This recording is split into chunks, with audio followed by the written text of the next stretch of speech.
in the den of iniquity. Vicinity no pretty, calamity fi hit we any moment. What's a pity? Tomorrow never certain. What draws behind the curtain? The face of evil lurking with the shifty eyes averting. It's not a steady bubble that either pop or topple. Many will fall and stumble. Let the dozers gather rubble. From LA to Colorado, Guinea to Burkina Faso. Cannon could reach the towers and the troops will storm the castle. Hey, I say, run, come, make we get it.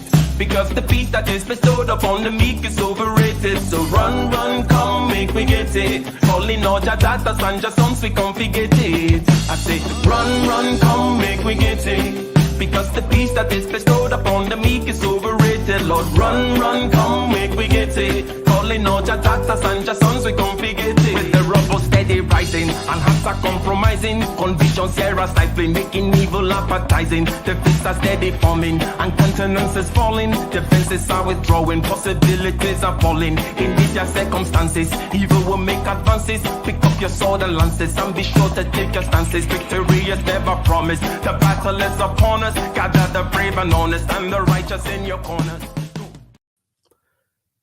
Hello, welcome, ladies and gentlemen. My name is Ike. Welcome to my channel. Welcome to the review with Ike and Joan, for that matter. Let's get one thing out of the way. Click that like button and share. If you haven't already, click the subscribe button and hit the bell button twice. Okay, got it? Like, subscribe, bell button twice. So let's get right into this, ladies and gentlemen. We're going to be talking about migration patterns. We're going to be talking about where you live, where you work. We're going to be talking about cities, suburban areas, and the trends in this particular regard, amongst other things, ladies and gentlemen. So let's get right to it. Ah, the suburbs. They're so charming, aren't they? Where people might Can everybody hear know your that? name and you Okay. You know what, Jay, Bones, if you can hear the audio, okay, let me get a 1 on that to make sure that I clicked all the right buttons and whatnot, right? If you heard this video that I'm sharing, you can sorta park your car and not have to deal with this crap. Kinda. then I'll take a 1 as confirmation. Yes, 1. Okay. Well, let's take it from the top. Let's take it from the top again, okay? Ah, the suburbs. They're so charming, aren't they? Where people might know your name and you can sorta park your car and not have to deal with this crap. Kinda. Mostly. In case you aren't watching the news right now, the US population is leaving the big city life and heading in this direction. And we go through phases when it comes to migration patterns, so this isn't new. In the Phases when it comes to migration patterns, right? What's up, Joan? Hey, what's up, everyone? Where have you been? Oh, hiding out. Hiding out from the big city. You've had a recent migration experience of the particular sort we're talking about, right? We're gonna be, Oh, yeah, right? absolutely. So if you don't mind catching us up, because, okay, so there's some basic things about the city, if you will, that are perennial about it. They're always there, such as high cost of living. Talking about the negative sides of things right now. High cost of living, it tends to be traffic. There is congestion, if you will. You don't get to see the green and the rivers or no, it's not that, right? So there are those reasons why it is unpleasant. And then, but however, in the past 2 years, we've seen things such as, health concerns in 2020 kind of exposed, I believe, some of the downsides of perhaps being in a city. Excuse me. And then, because of the certain acceleration of certain trends, being able to work from home and certain other things, many people moved. But you moved prior to 2020, right? I moved in 2020. Oh, okay. Yeah. So you were around during the 2020 craze that you were in LA. I was. Oh, man. Okay, so why don't you give us a brief overview, because this video here is going to go over some basics about migration patterns, right? And then we're going to really get from a first person perspective. Okay, I want to talk about my migration experience, for example, in terms of I've moved about 2 years, and I always switch city when I move, homes. But average of every 2 years, I kind of just move around, that kind of thing. and I've had a lot of experience with whether living in a city. You can walk to the store type spot like downtown San Pedro, for example, where I lived for a while, and then there, many other places like that with many different experience. But your experience going from LA, why did you move? Give some people, because not everybody even really know. I mean, most people don't know LA. Not everybody lives there. But give us a sense for where you were and then where you Mhm. kind of migrated to, uh, if you don't mind. Yeah, of course. Well, I mean, I can go back through my history of migration. I was born in the Philippines, and then I lived in Hawaii. Then family moved to California. And when I realized that I had the dream of becoming a musician, LA seemed to be the place to be. And I had enough connections that I was able to make it work and live in LA. So I lived in Santa Monica and then West LA, Culver City area, for about, oh man, like 6 years, I think. Yeah, so I lived in LA for 6 years, and then there were a couple of things that happened prior to 91 Dbach that made me realize, like, hey, I don't have to live here to make money. Like, I went on a trip to Canada at the beginning of the year. That was before the whole Wuhan thing happened. And then when I was coming back from Canada, that was when they started talking about the Wuhan virus. And while I was on that trip in January, I closed 2 packages, in my business, like big ones too, like while I was gone. Like, I meant to be on vacation, but I actually made money while I was there. So I was like, wow, I could still And make so, money for and those who be don't anywhere. understand, you're in the event Hmm. business, right? Yes, I'm So in the you event booked business. some nice packages in your business, in the event business. Hmm. Uh, okay, and then what happened? Those okay, go ahead. Yeah, and so also too, going to Canada, I was in a rural area. It was like a freaking island on the most east coast of Canada, so as far east as you can on a little island. And it just gave me a different sense of life, pace of life, and realizing like, oh, hey, I could, I could like this, I could experience this. And so when I came back from that trip, life was still relatively normal, and then it all happened. So I actually, this, right? Like, right when it happened, I actually left again. So remember, we were supposed to record, and then I left again. And so this time we went to Canada for a whole month of the beginning of 91 Dbach. And then when I came back was when all the riots happened, and it was nuts. Like, there was just so much going on, like hearing cops like every 10 minutes. And just being in a city made me realize, like, wow, like, it's just way more chaotic. I mean, I'm sure like stuff happens like that in smaller towns, but One second. You said you lived in these areas, Santa Monica, and these are generally desirable areas, um if you're willing to, you said, the dream of musicianship and so on and so forth was part of the reason. What else did mhm. you like about, after all, you were there, and what did you like about Los Angeles, for Hmm. example? There was always something to do. There was always something to do. And when you're, at the time I moved there, like young and single, and you just want to, build your career and you want to meet a lot of people, like LA is definitely the place to be. I met a lot of people, met a lot of musicians, kind of like built my own network of people. And there was just always something to do. There was always a new restaurant to check out, new bar to check out. There was always live music somewhere. And of course, the beach was nearby. Santa Monica, like, I used to live like a mile from the beach. And And you so like that to was surf, nice. right? And yes, I do like to surf. So it was perfect. It was perfect. But yeah, I mean, I was definitely drawn to it, but things did change even before 2020. I noticed that like the environment changed. There was more homeless people. It was just starting to get way more crowded. Traffic was getting a lot worse, and it just What got was to. the inside scoop of, in terms of the homelessness? In other words, what I mean by that, but like, you guys living there in Santa Monica, maybe, or in LA, Mhm. what were you and your neighbors saying? Because I kind of know, let's say, people like myself driving by, or whatever. Um, what we say about it because we live, quote unquote, but we're not. I wasn't necessarily in LA, for example, Mhm. and when I was in San Pedro, that's my limited experience of it. But I was only in San Pedro for like 2 years or maybe only 3 years. But anyways, what were you and your neighbors talking about the homelessness problem? Did you guys vote it into being? Isn't it after all your responsibility the way your neighborhood is? Anyways, go ahead.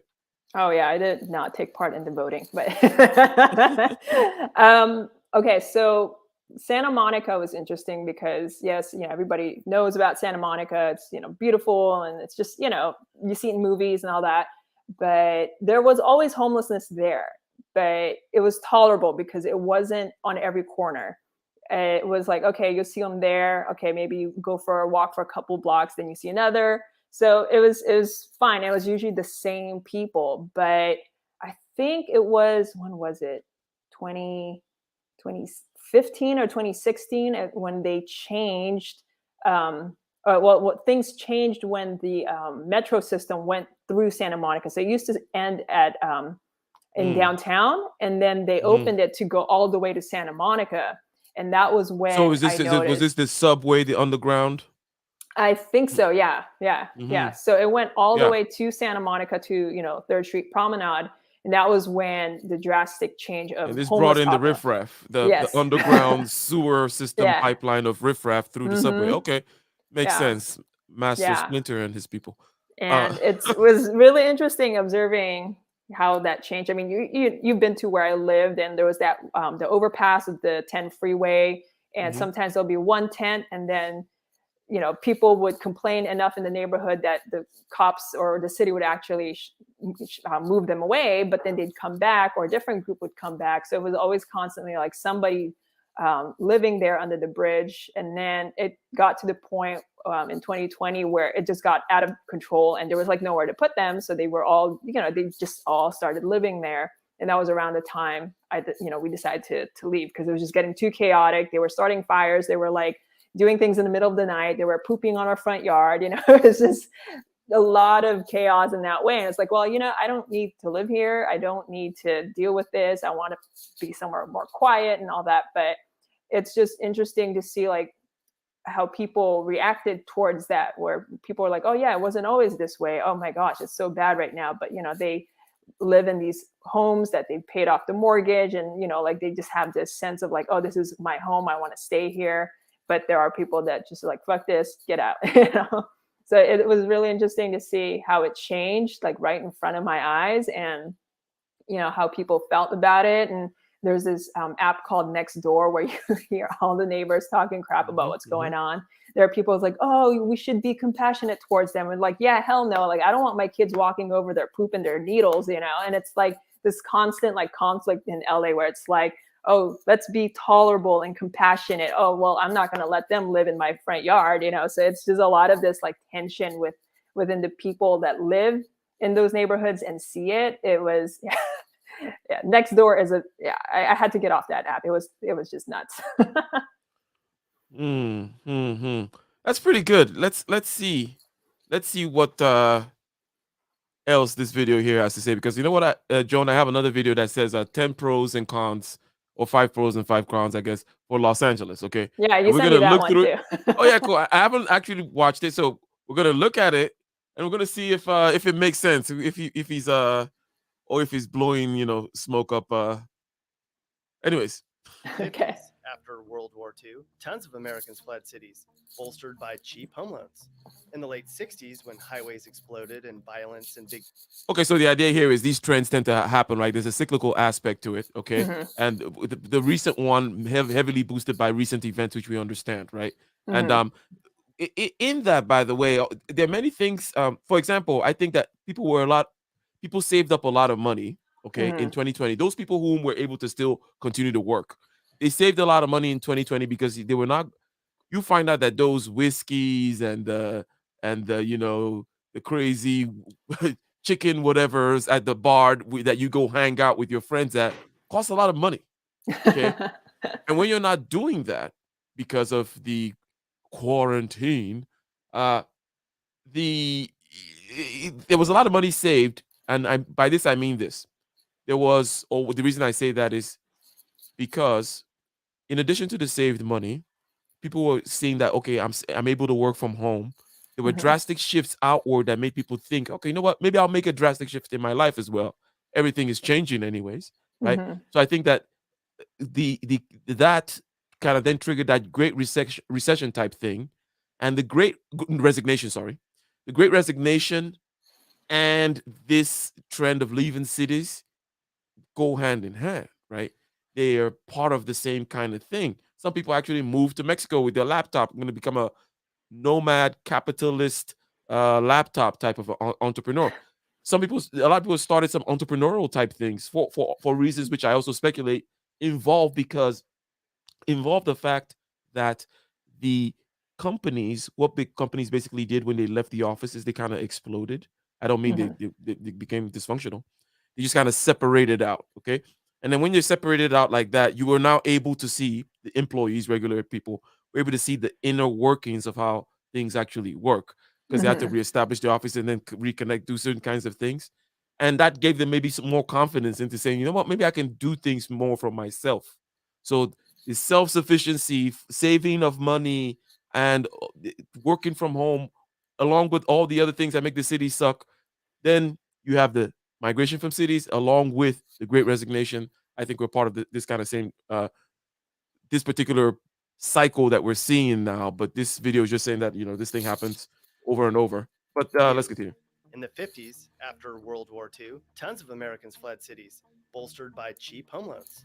In the late 60s, when highways exploded and violence in big cities got all bad, we saw a big exodus into the suburbs then too. We're currently right in the middle of another shift.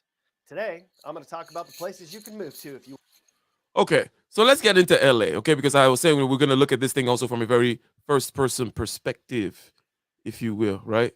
Mhm. Like, how do we see Los Angeles?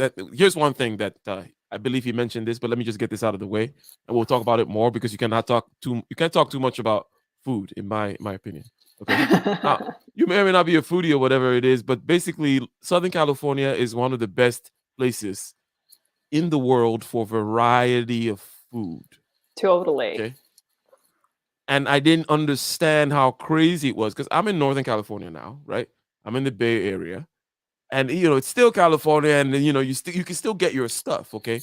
But the sheer level of variety and authenticity of high quality stuff, right? It's like you want to go to Little Saigon to get the actual real, and if you're a real ramen fan, you want the real authentic ramen experience, the sushi experience, the whatever it may be. Just the breadth of high quality, authentic, great food is something that when you move to these places in the Midwest where it's cheap to live in some suburb somewhere, but the only thing is what is Carl's Jr. over there? They call it Hardee's, right? but the only thing around is Hardee's. It kind of sucks, But let's play it. I don't know if you have anything about. I know you have a lot to say about the food thing, and you did have a blog. Why don't you tell me about the blog that you used to have called the Ramen Run? Oh You're like a yes, ramen. How stereotypical, Joan. I know. I love noodle. I love noodle. What the hell? Okay, yeah. So I started a ramen blog when I was in college. Was when I first discovered ramen, and that was really the beginning of the trend. Like I didn't realize it was going to be so big, but I tried ramen when I was in college, and I started writing a blog. So I've probably been to about like 50 restaurants or so, like mostly in Southern California, couple places up the coast, in Hawaii. I found one in Canada and I found one in Germany, so that was kind of interesting. But yeah, I wrote about all the places I've been to, which ones were my favorite and all that. But I do have to say, yeah, I mean, LA, especially, I mean, SoCal in general, but LA has some of the best ramen. And I had a roommate in LA.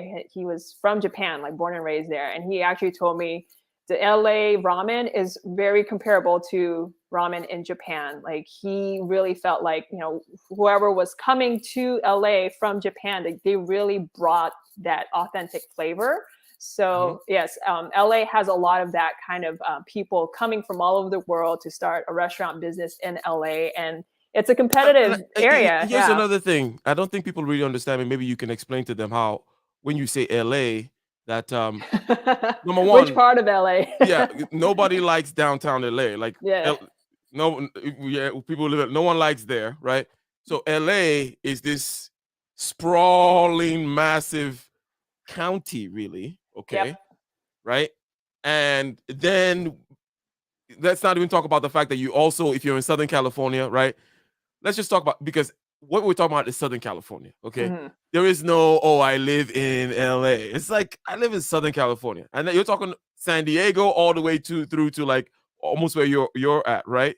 So definitely at least Orange County and LA County, and then also the Inland Empire. That whole at least you take that as a whole mix. The reason I bring this up is this is a huge area, so people tend not to understand what we mean when we say there's so much variety and so many different communities, and this is a massive area. California is a huge state, obviously. Yeah, right? yeah, it's So, long. It's long.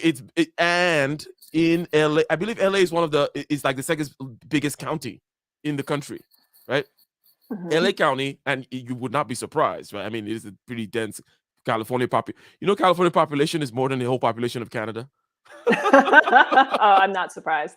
Yeah, like there's more people in California than in Canada. So point being, big area, high population, many different distinct communities, and the level of the food is just crazy. You get spoiled, right? You get used to so much variety of just high quality good stuff. But anyways, I don't know if you had anything else to add, but we haven't even started playing the video yet. I know. Well, like just to go back to your thing about LA is huge. You know, there's a big county of LA, and then there's like the little cities like Glendora and Pasadena. Santa Monica. They're all considered LA. Even Long Beach, I think, is considered LA County, right? I think it is. Yeah, Long Beach is LA County, correct. Yeah, but when people say LA, I think they think about like Hollywood. They think about I don't know. Beverly Hills. Yeah, all that. I mean, yeah, that's all LA, but it's all like little neighborhoods, but it's all, it was confusing at first because it was like, okay, my address was LA, but then the neighborhood was called something else. I can't even remember anymore. And you can't confuse that with like Culver City, because Culver City is Culver City, even though it's in LA County, but then people still consider that LA. So it's just kind of like this weird thing where it's like, where's LA? I mean, LA is just big, and then there's different neighborhoods. So that's the part that gets confusing. Okay, cool. You've given us a little bit of the, things started getting homeless and crazy. That's why you left, right? Let's talk about a little bit about the pros and the cons from his perspective. Let's go. Oh, I think that's muted or something. Okay, let's try that.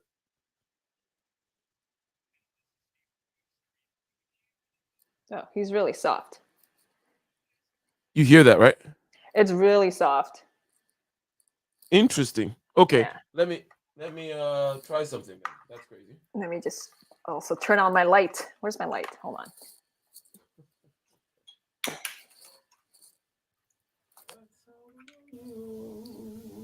Moving to Los Angeles. He says, guys, have you been to? Can you hear it now? Yes. Oh, well, then I dropped it off. Okay, well, the third time I was told, okay, this on a very credible source, the third time is the charm. So let's go. Los Angeles before. You've seen a lot of my videos where I cover a lot of like Los Angeles food and scene channel, because I release food videos in Los Angeles. Hey guys, welcome back to my channel. This is Steve from Rockstar Eater coming to you with another rockin' episode. I want to ask you guys, have you been to Los Angeles before? You've seen a lot of my videos where I cover a lot of like Los Angeles food and scenery, right? And I think maybe some of you guys are even thinking of moving to LA someday, but you don't know whether it's a good decision or not. Well, I lived in LA pretty much all my life. So if there's anybody on the internet who can tell you the pros and the cons of living in Los Angeles, it is Rockstar Eater. So would you first of all, would you take advice from this guy? Like how you're a SoCal girl, right? Like you're so How do you think he's representing you guys? Would you take advice from him? Uh, About the, just or looking at him, Mhm. I don't know. You don't know, but let's wait and see, huh? Okay, let's see. Yeah, Let's see. see. Well, I hope I can be able to help you out with this question today. If you're thinking about moving to Los Angeles, I'm going to give you the 5 pros and also the 5 cons of living in LA so that you can make a wise decision on whether to come here or not. Because a lot of people move into LA every year, but then at the same time, quite a number move out of LA also. So you're probably wondering why. And that's what I'm going to Yeah, and they move out of California too. In general, that's just a lot of tax and government issues and whatnot. help you with in this episode today. So if you guys have not subscribed to this channel yet, then go ahead and hit that subscribe button as well as the notification bell because I release food videos and everything Los Angeles related on this channel. So of course, this is the channel you got to follow. So hit that subscribe button and you'll be all set to get these episodes. So why don't we begin by talking about the pros of living in Los Angeles? Yeah, begin. Oh, yeah, you're gonna do the weather thing. I know. Come on, man. Oh, yeah, okay. So the weather is great. One of the Yeah. great things you'll notice about it is great. Of course, it's chilly during the winter. Plus, something else too is that you have snowboarding environment. Okay, you have desert-like environment and mountain environment, and you have beaches and Mhm. everything in between. That's Yep. one of the most beautiful things about being in Southern California. What do you want? What do you want? Like you Mhm. have it. There's no going anywhere. What do you want to see? You want to see a mountain? You want to see a forest? You want to see the ocean? It's all there. Yep. So that part is great. Great scenery, great geography, great weather. Okay, good. You'll find some extremes like extremely hot in the summer and very chilly during the winter. But other than that, there's so many other times during the year which you'll find 65 to 75 degree weather. Doesn't that sound so great? So if you're a weather type of person, then this is the place you got to be at. In fact, Are you a weather type of person? Are you a weather type of person? I don't know. I don't know. This is interesting. I didn't know there were weather type of people and people that were not weather type people, but I'm gonna have to find out. you're going to find this great weather in so many other parts of California as well.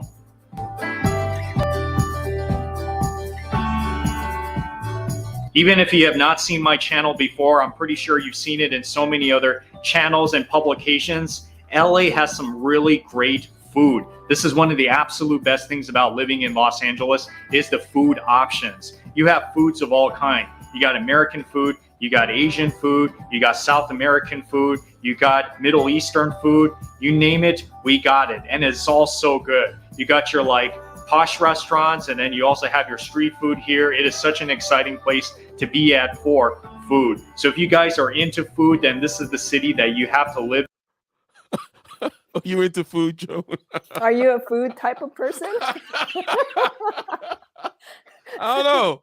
If you're a food type of person in the chat, maybe give us a 1. You know, maybe we have to find out. You know, and have this great debate. If you're a between weather you. type of person.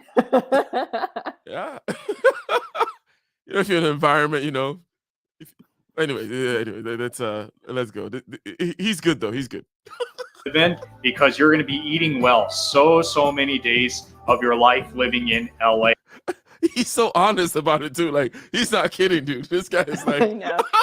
He's so positive. Like he's just so like it's like I swear the food is so good. It's so great. It's so good.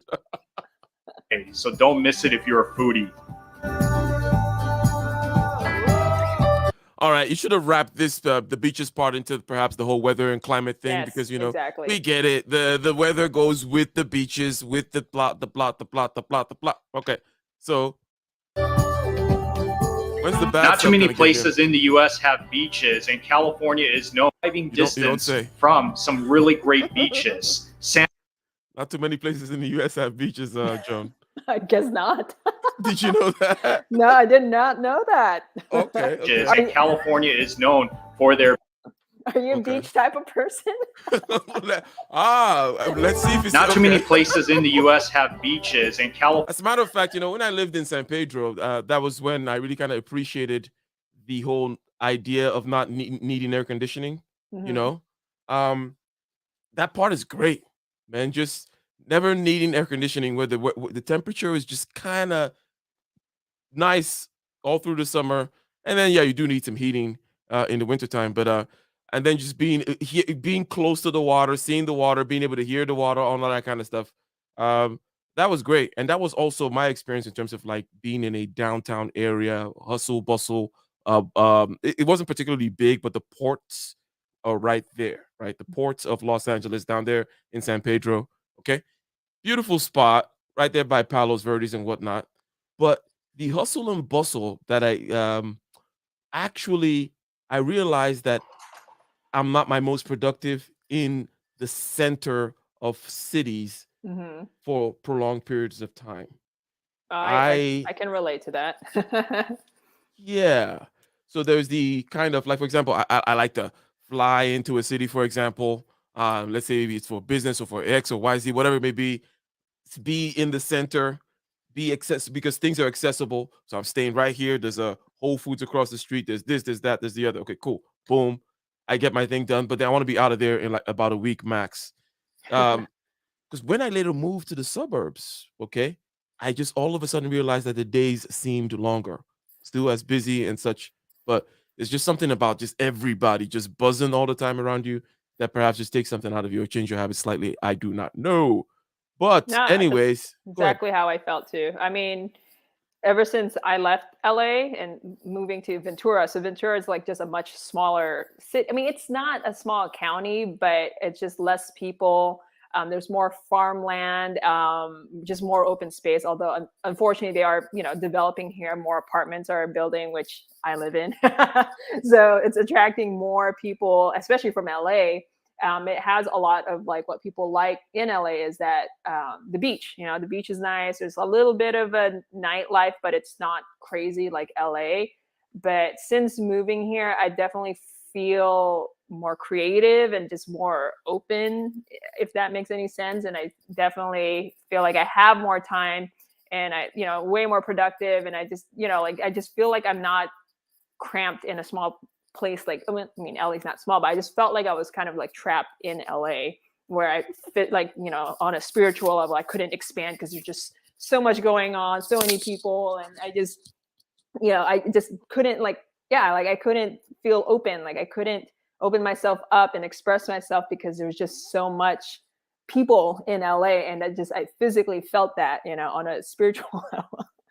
Oh And yeah, I mean mhm. that whole Dunbar's number thing is a thing, right? I mean, I don't know if you're aware of that number, What is but that? well, Dunbar's number, I believe it's like 150 or something like that. Doesn't really Mhm. matter what that it's called Dunbar's number because I'm about to tell you what it is, which is basically we have or are naturally adapted, okay, to kind of know about 150 people max. In other words, that's like the large tribe, semi-large tribe of nomad type people, right? And that we can then feel comfortable with, that we can then open up to these things that you're saying, that you're talking about, right? Mhm. And that this is a natural state that we want to live in, but all cities blow out that Dunbar number out of the water. Social media also does that thing too, Mhm.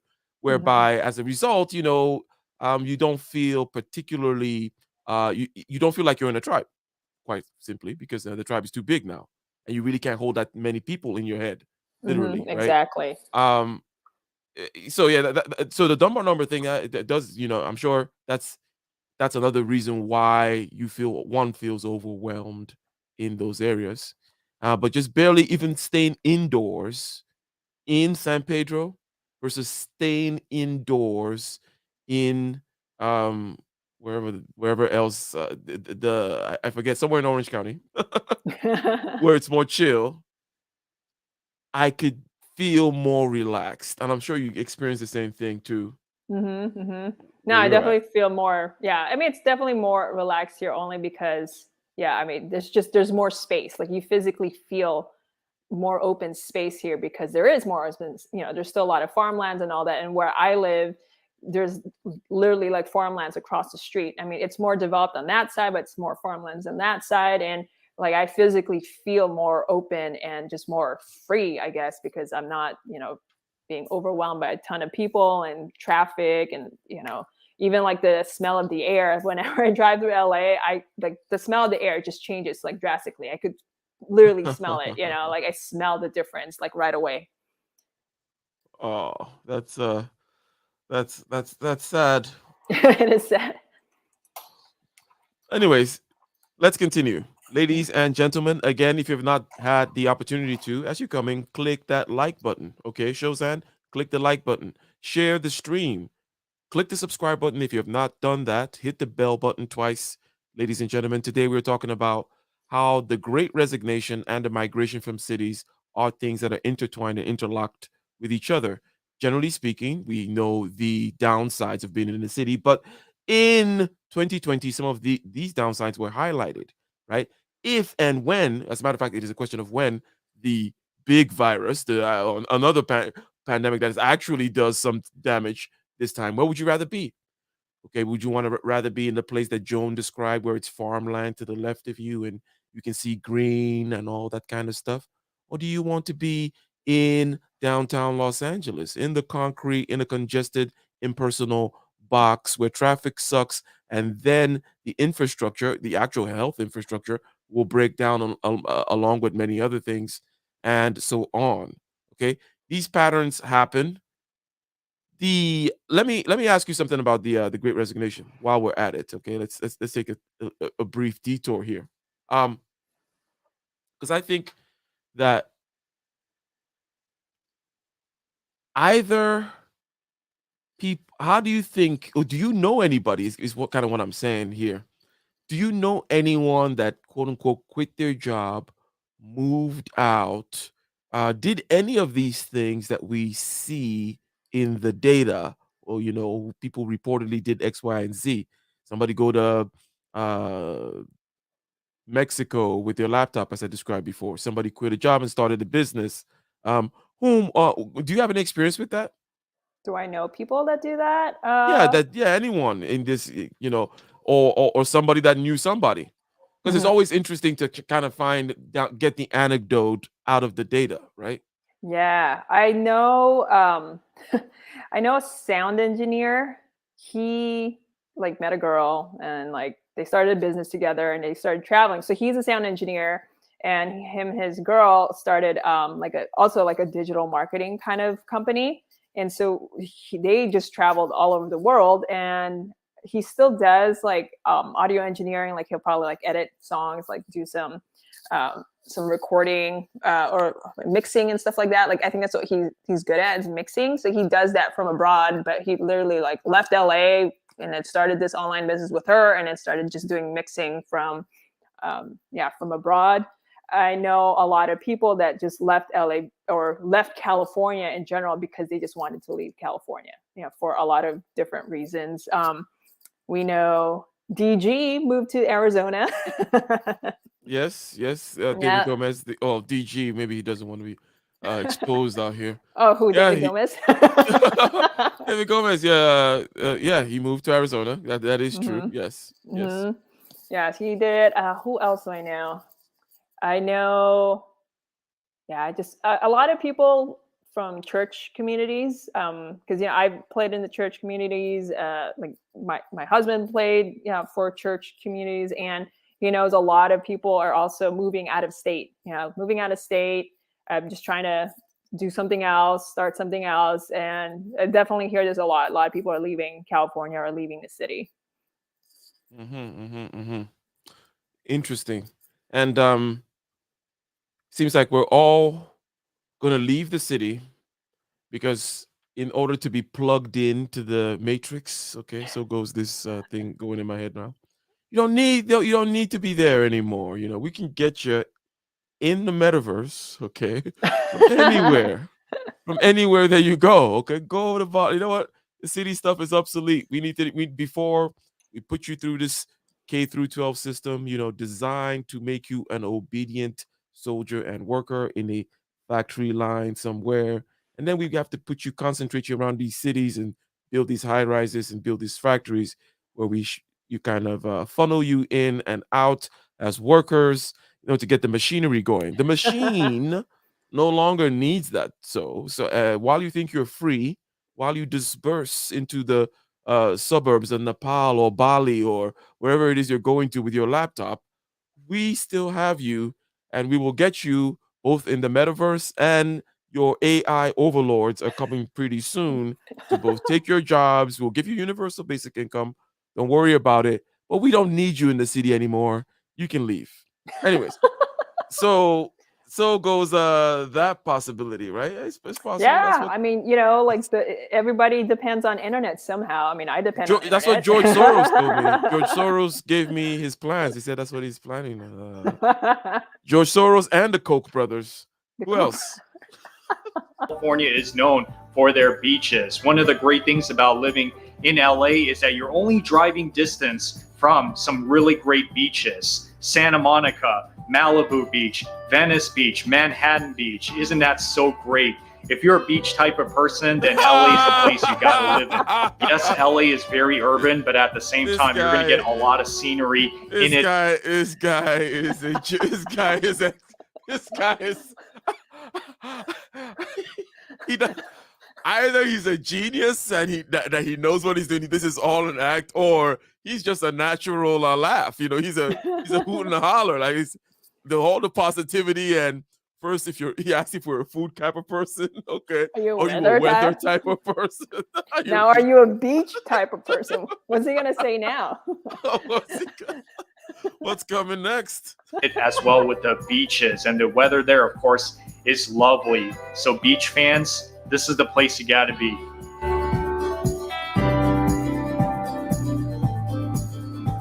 Recreational options are endless here in.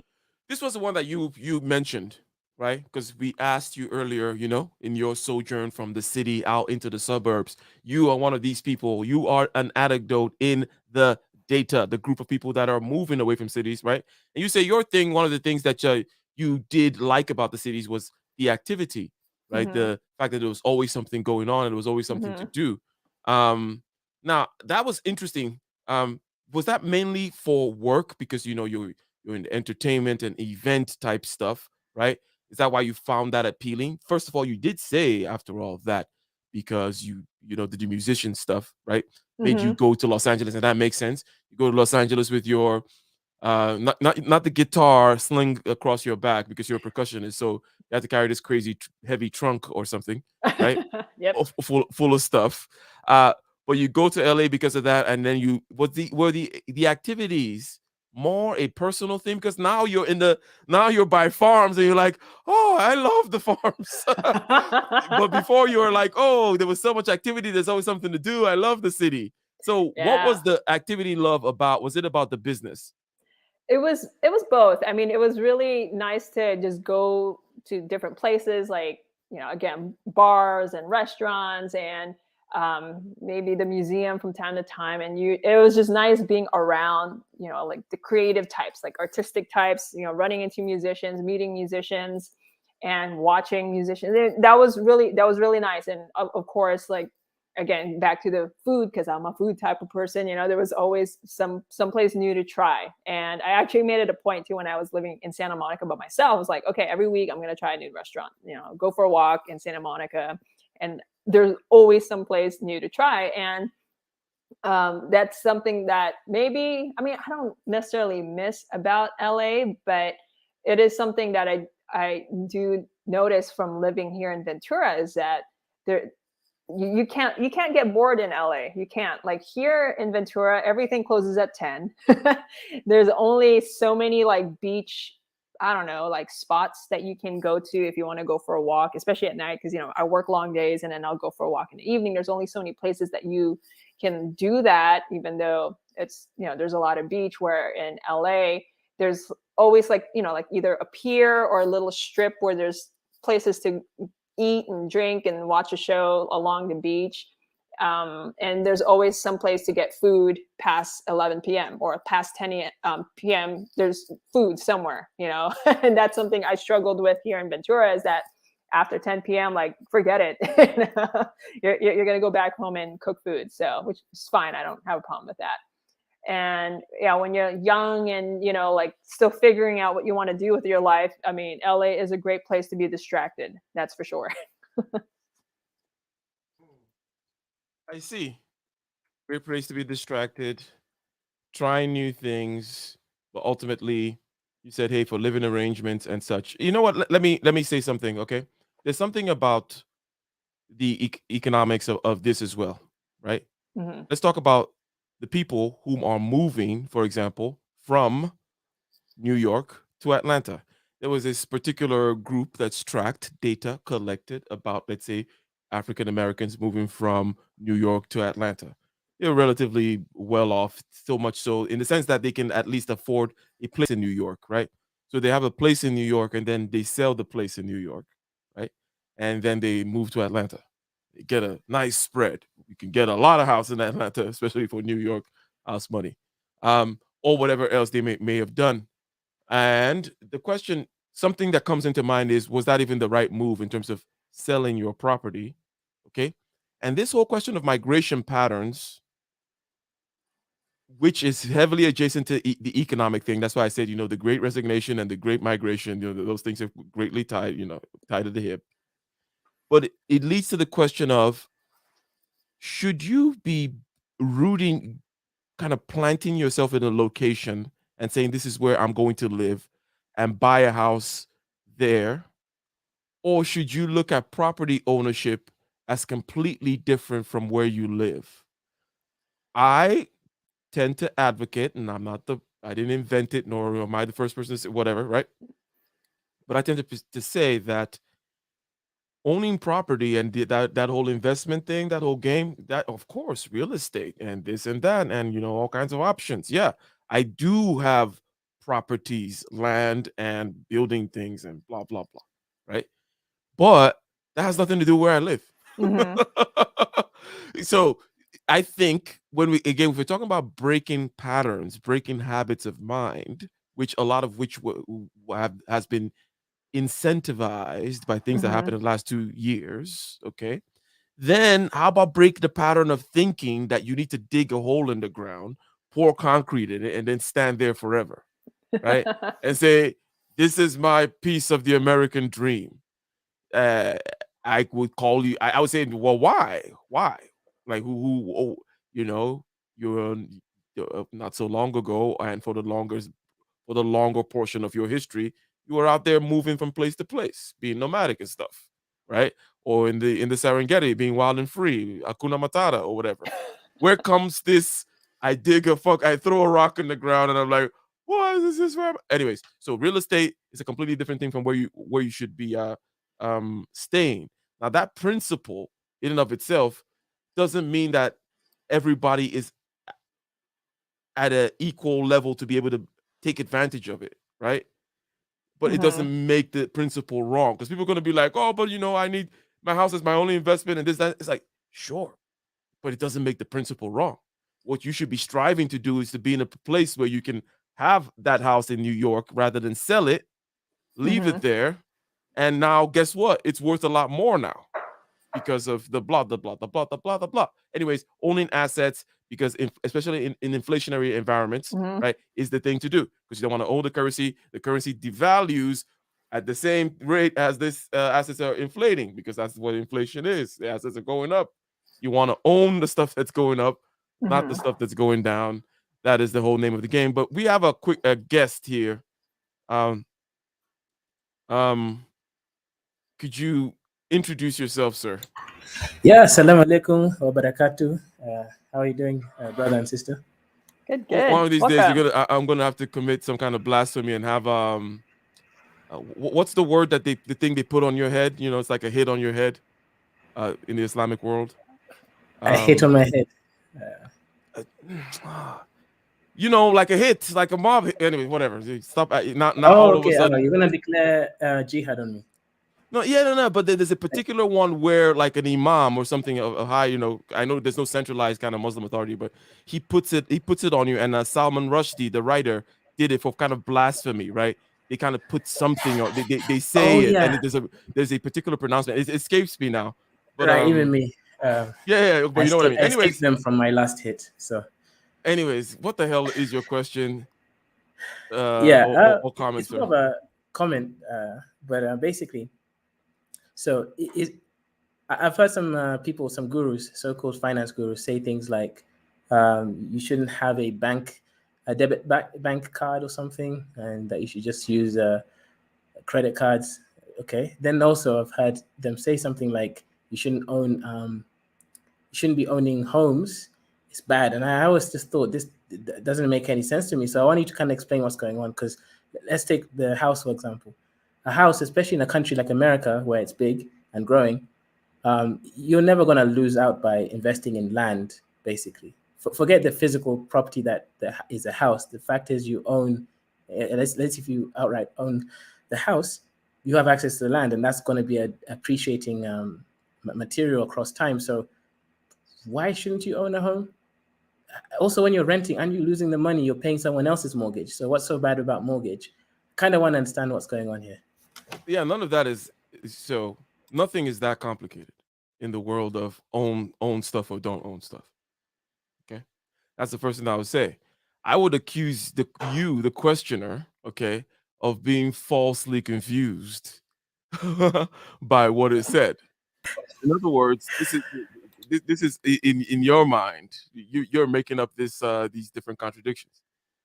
I could own or not own anything at any particular time in this continuous game called the economics, right? Of which I know the fact that if I hold on to something early because of the field called inflation and the field called whatever, right? That's there, right? It's like, right, it's happening, okay?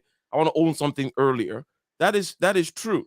But this has nothing to do with about where you stay. Now, there's something that this does when you start divorcing where you stay from your investment in real estate. Okay, it is not as it doesn't mean that your first property should not be owned and where you stay and such, but divorcing yourself from having to stay there makes you more serious about the importance of real estate in and of itself. So I'm arguing, okay? So I'm turning the table around and I'm saying, look, I am the real crusader for the importance of owning stuff, okay? I'm telling people to own all kinds of stuff. Right now, they just want to own where they stay, and they think that's the thing. And I'm like, we'll stay wherever you need to stay in order to get more money to own all kinds of crap is the ideal. Okay, I see. Higher ideal is a harder thing to attain. It's tougher to play that game. I have a question then. Okay, anyways, go ahead. Yeah, I think I'm beginning to understand what you're trying to say. I had a friend when I was doing my PhD, and he wanted to buy a house, but he was so worried about the fact that he won't be living in the city necessarily because him and his girlfriend might move to a different city. So I was kind of confused because I was like, you don't have to live in the house that you own. So yeah, now I think I'm getting what you mean. So why do these? What do you think, Joan, about this whole thing? Well, it took me a while to understand the idea of real estate and the difference between assets and liabilities. And I grew up in a traditional home where my parents, they bought a house and they live in it, and it's like, they're paying it off, that kind of thing. And there was this idea that if you owned your home and you live in it, that it's an asset, but it's not, because the truth is it's not an asset if you're living in it, because how are you paying for it? You're paying for it with your hard-earned money. It's not like you're living in it and it's making you money. Well, maybe it makes you money when you sell it, but at the end of the day, if you live in it, it's not an asset. It's a liability because you're paying it off with your own hard-earned money. And at the same time, you're paying for all the expenses to keep it up, plumbing and, electricity and all that stuff, anything to keep it, property taxes. And all that. Yeah. So it's not an asset if you live in it. However, you can own a house, rent it out. That is an asset, and you can live somewhere else, like an apartment that you're renting where you don't even have to pay for maintenance, which is, what's something I've learned to appreciate living in apartments. Like I rent here, but all the, liabilities here, I don't have to deal with, and I get a gym and all that stuff. And that's really nice. And it gives me the flexibility to live anywhere I want to be. And I'm not tied to living in my property. Like I can still have property and rent it out somewhere else. I think that's a great idea, and that's something I'm planning to do as I build, my businesses, and eventually that's something I'm planning to do. But I definitely don't believe that living in your house makes it an asset. Okay. And this goes along with the idea of a business needs to cash flow. There's also that idea of the asset needs to be something that generates in real time, not in hypothetical space when I sell it. Right? Exactly. But even though that in hypothetical space when you sell it, because when you own pieces of property, you are always looking at both the cash flow and also its trending and its hypothetical value when you sell it. But I just think that I think that what you say, which is in line with what I say, incentivizes you to kind of look at the real estate thing as a real business. If you want to go into real estate, go into it. And however, but here's the caveat. You can't be renting if it's not at any location, if it's not economically advantageous. Of course. You gotta go. It's like, okay, I'm living here right now because I'm next to these airports, and I can circumvent these, or I can go around these 3 states. That's kind of like my situation right now. Okay, keeping up, you make certain kinds of connections with it, and certain kinds of it makes sense. Okay, cool. Or I need to move to this others. I need to move to the Dallas area, okay, because of the great tech opportunities going right now, and it's not the kind of thing where I can do from home because it's a manufacturing facility. I kind of have to be there. So you move, you go live there because there is an extra $60,000 a year in it for you and extra connections, blah blah blah, that you can make in order to move on. In other words, the whole point of saying be free is because you're going to use that freedom to get more money, to keep it simple, right? And then you use that money to invest in all the things you should invest in real estate, of which real estate is an important one. But anyways, Dr. K, go ahead. What you got something to add to that, or? Yeah, okay. Okay, fine. I guess when you said I was confused, I think I was confused because to me it just seemed logical, as in you buy an asset, and what Joan also mentioned about finding somewhere separate to live, which maybe which is cheaper or something, or benefits you more. So perhaps let's say this, right? You buy a 3-bedroom house in New York City for however much money it costs. You move to a cheap state and you rent a 1-bedroom house for yourself. I guess I'm saying you don't have a family or anything. You then basically, the other person pays off your mortgage and your house, and then your monthly pay is actually reduced significantly. Maybe it's only 1/4 of it. So then that's an asset now. So, okay, I get it actually. I guess the issue I had is I thought that was really common sense, but I think I see now, like the family, how people brought up, they have an idea that this is a home, as in a home is more than just an asset. I think they see it as a spirit. Now I think I'm getting that distinction now. I'm not gonna comment. It's like we pulled out the Deus ex machina, common man in the street, troll, and he is. Oh, I see. But good job. You're breaking it down for the people. For anyone who listened to you perhaps 2 streams ago knows that there's no way in which you don't already know these things, right? But all well taken, and it's all serving us. Oh my day. I have a question / comment. Go ahead. To Joan and then to you. So I think from what I've noticed is that actually whenever people are moving out of a place, like let's say the white flight in America or whatever, just any sort of like mass exodus from certain communities, I think that's when you're supposed to hold. I mean, think of it like the the stock exchange. When people are really, really, really leaving, sometimes it's good to hold. You know why? Because they're going to come back. Again, like I said, land is a huge resource. So if they're leaving in huge amounts, it means they're going to come back at some point, and then the real estate is going to be worth a lot more. I've seen this happen in London so many times. So I say if you own the land, or the house in those cities, I say don't sell it.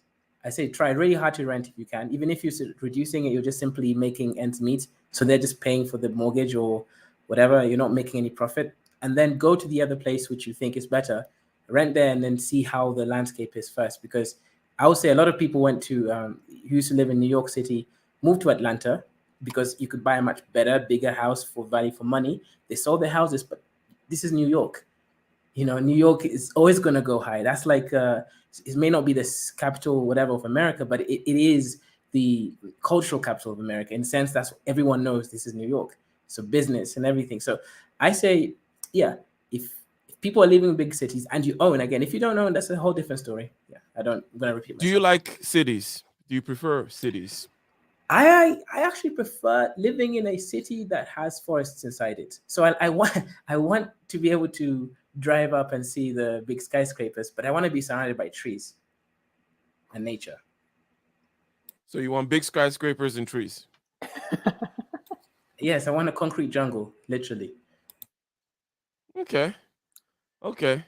Now, why is that, by the way? Okay, so there is an aspect of inspiration. When you're next to a big city, there is that call to do something. It makes you want to succeed. Why? Even if it's materialistic, and I'm not really swayed by such things, that call of being around an environment of hustlers does actually want to make you hustle in your own way. Even if you're an artist or to do YouTube, there's just something. Now, unfortunately, when you are surrounded by trees and less people that are sort of living in that metropolitan mindset, you don't quite feel the need to move. You're more in Zen. You're more in one with nature, and it has good and also negative. Here's what I have tested. Okay, so here's what I find empirically. Now, my biases and my machinery notwithstanding, right? And my bias is to be in the woods, right?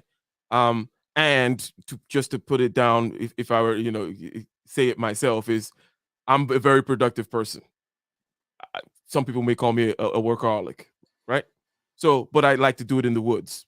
So, I like to I understand inspiration on those things you say, but here's what I've seen empirically is you get that buzz in the city, but you actually there's a loss in energy, I find. I cannot actually get work done. It's just inspiration. And there's a loss in that high level interaction. Perhaps it's just for me. Hence, I'm like, you know what? I have to kind of I don't know why virtualize the inspiration and then just go in the woods and just kind of work hard, because I think that's where I have my energy, because I don't have the energy in the city. You like to chop the wood.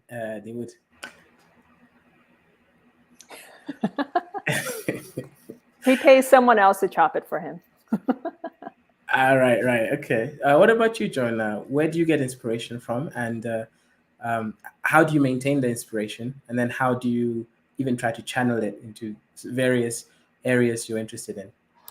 Right. I think it's just finding balance, which is why I think where I live right now works. If I want to go into the big bad LA city, it's an hour. It's an hour away. And if I want that hustle and bustle energy, I can do that. But I honestly, at this point in my life, I really don't think it's necessary for me. Because I've lived through it, so it's I'm done basically. But where I live right now, it's it's suburban. A lot of families live here, a lot of houses, just a lot of that kind of environment. Not so much where LA, it's a lot of young single people or just people that are not having kids, where they're just their time is spent just entertaining themselves and working and all that. But here in Ventura, I feel more inspired just because, again, it's just more spacious, and people are just living their lives, and it's not like a competition out here either. And there's something about living in LA where a lot of people, you're in the scene and whatnot, and then moving somewhere where you don't know anybody. There's something very liberating about that as well. And I think I don't know anybody here, so I can just be whoever I want to be, And at the same time, I of course, like, I felt like I've become more in touch with nature, which a lot of people that live in a city kind of lose touch with, just being there, surrounded by concrete. But in nature, we are, humans, we are from nature, and most people find that they become more balanced and more at peace when they go out into nature. And I think I find more inspiration that knowing that, I can just step outside, go for a walk, go to the beach, and I feel a sense of balance, and that inspires me. That's where I feel like, oh, okay, I can do this, I can do that, because I feel more myself because I am back in nature, if that makes any sense. Yeah, and at some other point, I'll probably find out from the doctor there what he thinks about the influence of personality, one particular dimension of personality, which is introversion versus extroversion. Because you're probably an introvert, hence, you might like the little, being able to try all the different foods and all that kind of stuff, blah blah blah. But you can generate your own inspiration out in the woods, right? If you have to. So, okay, interesting. But anyways, now that we know that you're a beach person, a food person, and beach a type. weather person, a beach type. Okay, a type. Type. It's not. Yeah. Oh yeah. Sorry. Yeah. A beach type of person, weather type of person, and a food type of person. I don't know what a non-food type of person would be. Then the anti-food party. Let's see what else he has to say about the pros of the city, which you know so well. And I spent at least 16 years in Southern California. But anyways, in Los Angeles, it is impossible to get bored in the city. They got everything here. You got your theme parks, you got your malls, you got your movie theaters, you got your chess clubs, you got everything here. You name it, we got it. So everywhere you go, you'll find a little bit of something for everybody in this city. Everybody's going to have fun here. They're going to have activities that they can do, and all this great stuff to be involved in. So that's one of the great things of living in LA, is all the different recreational entertainment options that you can find here in the city. So if you're one of those people who are not content with a very simple life out in the nature, then of course consider moving to Los Angeles.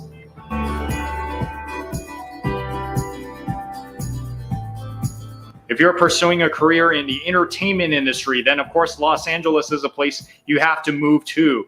Movies, commercials, music, theater, this is the place you have to be in the US. That's not a guarantee.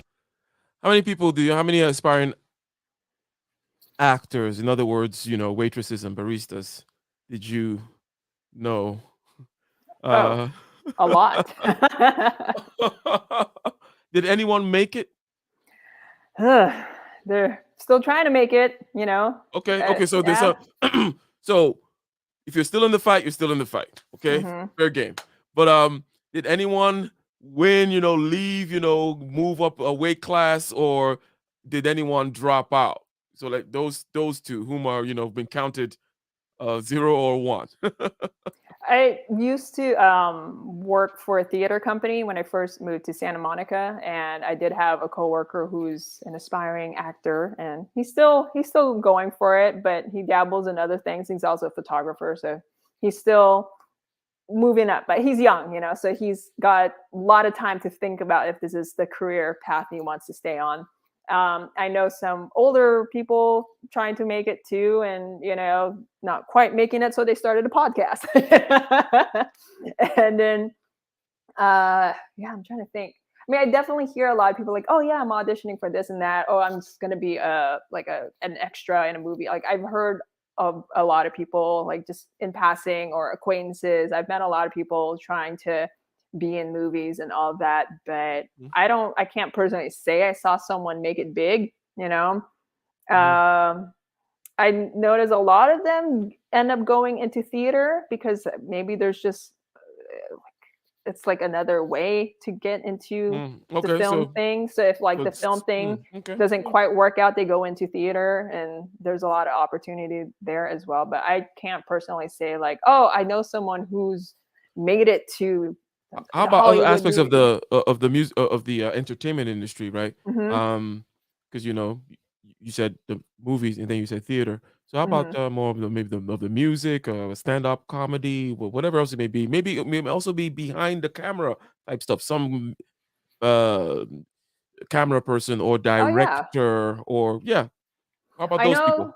Well, I mean, the music thing, that's interesting too. I mean, there's a lot of opportunities for music, whether it's just playing at the corner bar or actually being able to play in a big venue. There's a lot of people I know that have, yeah, I mean, I guess been successful in moving up in the music industry ladder. And then there's, I know a couple of people that work in like just being like behind the scenes, like editors and videographers. I know a lot of them that actually work for like the Oscars and the Grammys. I have a good friend who does that. Like she's always being hired to do the Grammys every year, doing sound engineering. So there's definitely a lot of like behind the scenes people that I know. What else? What else? I don't really personally know any director types. I heard they're assholes anyway, so Yeah.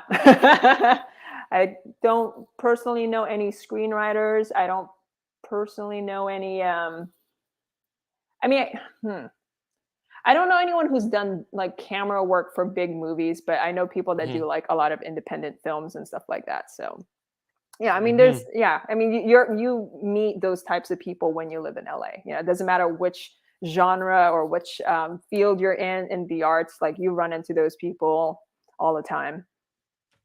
You always meet something like, oh, I'm a producer. I know, I met a lot of those. Oh, I have a studio in my garage. So we haven't gotten to the cons yet, and I know. I'm excited for the cons. We should just skip through those. That you're going to make it in the movie industry, and unfortunately, a lot of people come with dashed hopes, and they end up moving back to where they came from. But if you have a good game plan and you do one of the cons, by the way, some may say, you know, especially people whom admire a home-like feeling to a place, right? Those people would say that the fact that there are a lot of people who come into LA, right, just trying for the entertainment industry, makes it such that there's just people don't look at it like a home. There's too many. It's not a migrant because a migrant is here to stay, but it's not a migrant, right? Someone is like a hotel, you know. that LA has that hotel feel where it's not quite settled. Everyone is always trying to be somewhere else or somewhere. Anyways, that there is that vibe in the city might be one of the cons that a type of person might say. I don't know.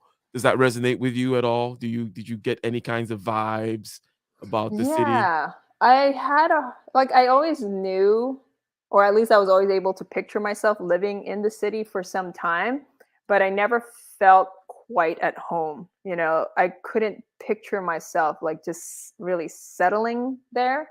I always felt like, you know, I don't feel quite at home here. But, you know, I gotta say, LA is a great place to make money. That's what it's good for. But I never felt quite at home there. I just couldn't see myself living there for the rest of my life. Okay. So let us see. Maybe we'll get to the cons now. do make it out here in the entertainment industry, then all the more reason to come to Los Angeles. So if you want to pursue a career in entertainment, don't be moving to like Montana or Idaho or anything like that. Come to California, specifically Los Angeles. And now I'm going to tell you the 5 big cons of why you should not move to LA. Well, guess what? Traffic. That's obvious. So here we go with number 1. Okay, of course. We just You've heard the through and horror laughed through this one. stories. Lanes congested, taking 60 minutes to go 10 miles on the freeway. Unfortunately, it is all true. That is one of the worst things about living in LA is the traffic. Oh, that's Bumper my to exit. bumper, pretty much National every day Boulevard. of the week. It is Oh, that's you right there. Yeah, National Boulevard. That's where I used to live. I recognize this. Oh, that's hilarious. Yeah. There you go. You know this traffic very well. Yep. Let me put it. Let me ask you this: is it as bad as people say? Let me put, because I lived here too, right? I lived in Southern California 16 years, and there is traffic. But is it really as bad if you plan your life like? Because what I did was I just moved. Going back to the whole economic reasons for moving, right? It's like, hey, there was a time where I did work. I worked in Laguna Hills, Okay, and I lived in San Bernardino. It was crazy. Every morning I was doing that drive and coming back. Right, it was like 2 hours there, 2 hours back. It was ridiculous. In the middle, you know.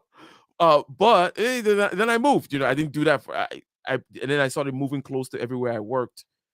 What do you think about this particular con, about the traffic? Is it as bad as others might think, or do you just get used to it? It's bad. It's like, it's true. I mean, okay, so like back to that theater job that I used to have. So when I first moved to Santa Monica, I could walk to that office. I was able to walk there. It was like a mile. Then I moved to West LA, so then I actually had to drive to work. And I swear, like anytime I ended up staying a little bit longer, so past like 3 or 4 or whatever, because I worked early and I'd get off at 3. It would take, so in the morning, it would take me maybe 15 minutes to go to work. And that's side streets. I don't even have to get on the freeway. I mean, like, I'm not even going to bother getting on the freeway knowing how bad traffic is. But coming home, if I leave late enough, let's say I end up leaving at like 3:30 or at 4, it makes a whole difference. So going there in the morning, 15 minutes. Coming home could take me 45 minutes. And that's just taking the same route. Sometimes even an hour. And that's how bad it is, because there's just so many people all going in the same direction. And that I used to also teach private lessons at a music school in Arcadia. You know, it's like past Pasadena and all that. I used to live more out there, so it was fine. And then I moved to Santa Monica, and then I was still teaching there like once a week. And oh my God, it would take me like 2 hours just to go to Arcadia. And if there was no traffic, it would take me only like 40 minutes. But then, yeah, you know, 2 hours, maybe even longer just to go there. And I mean, yeah, I quit soon after that because I was just like, F this, you know, this is not worth it.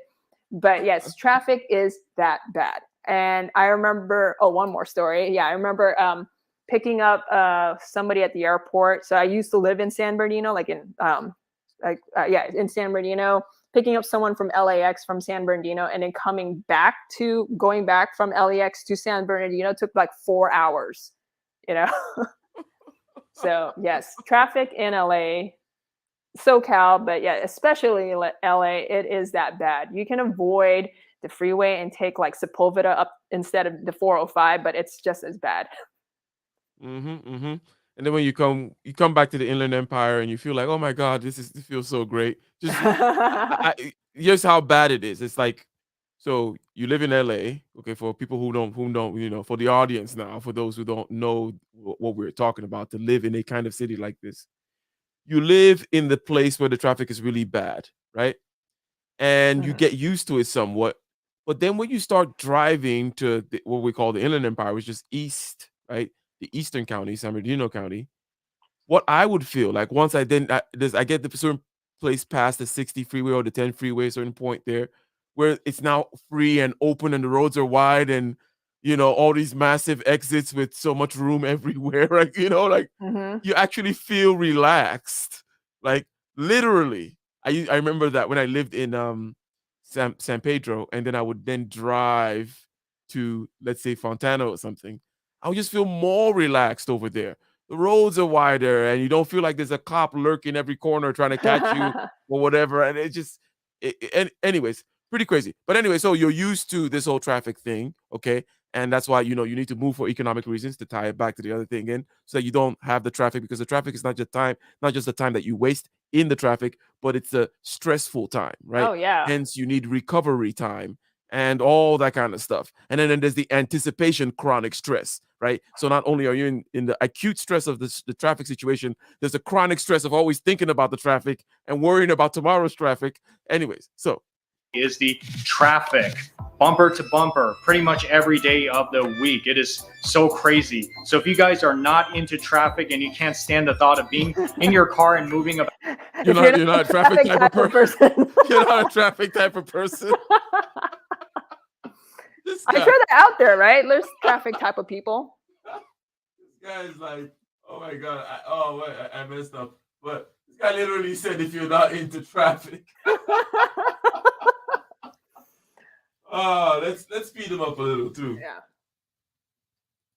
an hour at the bad rush hour time, then stay away from LA. There are other cities in the US in which there's no traffic at all. You can drive and you can just go forth and have a good time. But LA, you're going to find traffic pretty much everywhere you go. So if you're not into traffic, you got to stay away from LA. I'm not going to lie to you. LA is a very expensive place to live. It is not the most expensive place, but it is in the top list of expensive places to live. Expensive apartments, expensive houses, expensive food at restaurants, expensive gas, even the high taxes you have to pay for living in California. To some people, it is not worth it. You're not going to survive out here if you live working a minimum wage job. So if you don't have a good game plan and you don't know what you're doing, then stay away from Los Angeles. So, Dr. K, they're talking to you. They say if you're a loser. Like, this guy's like, you work a minimum wage job. Like, come on, dude. Like, I gotta call people out like that. That's not cool. But anyways, anything to add? So, Dr. K, you came back. Any further points here as we go through the cons of living? Yeah, YouTube decided to give me a copyright strike, even though the videos, I said fair use once. Maybe I need to make a banner next time. You need to talk to the lead attorney then. Yeah. Yep. Anyways, call into the show. Anyways, go ahead. Yeah, this guy is funny, but you know what? What he's saying is obvious. You know, like, okay, I'm gonna sound a little bit lacking in empathy, but I've seen documentaries and, you know, young people complaining about living in London and New York and some parts of LA, etc., saying they can't afford rent. Why are you living there? I mean, if you can't afford it, don't live there. Yeah. I mean, to me, that sounds so obvious. Like, if you're working in McDonald's, okay, if you're in like one of these European countries, it's fine. A McDonald's employee can afford to buy a house, and they can actually get paid well because of the subsidies in countries that oil, like Norway, etc. But if you live in America or like a normal Western country, just move somewhere where you can afford and start planning and saving. Exactly. So the planning and the saving is key, but people also got to figure out. Here's what they're lacking in your language. They're lacking a certain kind of TE, because there's certain problems associated with moving that are real problems, such as to them, such as if I live here, it's far away from this far away from the grocery store. How do I solve the food delivery problem? It's real, because that's actually a regular routine that you now takes an extra 30 minutes every week or every 2 days or something. So there are many issues like this that people don't solve. But here, for me, for example, the way when I move into a new place, I always move generally, like when I mean new place, let's say when I came from Southern California to Northern California, for example, I always go to the place where, okay, it's a little bit more expensive, but it's like a known quantity in terms of like, here's the security you get, here's the this, here's the this, here's the this. You come here, you don't have to worry about knowing where you are. You know what I mean? So I go there first. It's not like you have to get the most expensive apartment there, right? Or whatever. But you go around that area where you're like, okay, I know a little bit of this. And then you learn the area. I immediately start learning, because within a year, sign a year lease, right? And then you start learning, how far away from here and how much cheaper can I be and still solve all those problems, my daily living problems, the where I work, the where I eat, the where I do this, where I do that. And you just solve those, and I end up just moving far away, like where I'm at right now, far away from Walnut Creek, where I was before, where it's kind of fancy schmancy or whatever. Right. But I have a bigger place and this, that, and the other. But I solved all those other problems. Anyways, go ahead. I guess maybe for me, I don't see them all as problems, because I'll give you a simple example. How I've tended to orient myself. They're not problems in that sense, right? I call them problems in a technical sense. Oh, okay. That's they're not real problems, because I'll give you a simple example. When I was doing my my undergrad, I used to watch mostly anime most of the time, and then when it came to like exams, I would start cramming before it. Now I remember something. All my friends, especially women, worrying about the hair, the clothes that they're wearing every day to class, and I'm thinking, guys, if you just don't care about all of that, you could save so much time. And you really do save time. You can just plan your clothes at night, wear the same clothes, as in different clothes, but the same thing, literally, look like some kind of cartoon character that wears the same clothes every day, and just use all that extra time to focus on your exam. So for me, I tended to just focus on one actual real problem. I never had any issues. So I guess people need to figure out how to like just value what, okay, for example, let's say what is the most important thing as a human being, especially as a young adult? Financial freedom. So if you want financial, or at least you should that should be your greatest goal there, right? Unless it's family and children, that's a whole different case. But financial freedom, that would allow you to live anywhere and solve your issue of not being able to afford to live in New York. And if you're going to do that, everything else doesn't matter. Obviously, good health and gym and all that is important, but those are not real problems. Those are soft problems. I usually focus on one hard problem, and it tends to be okay.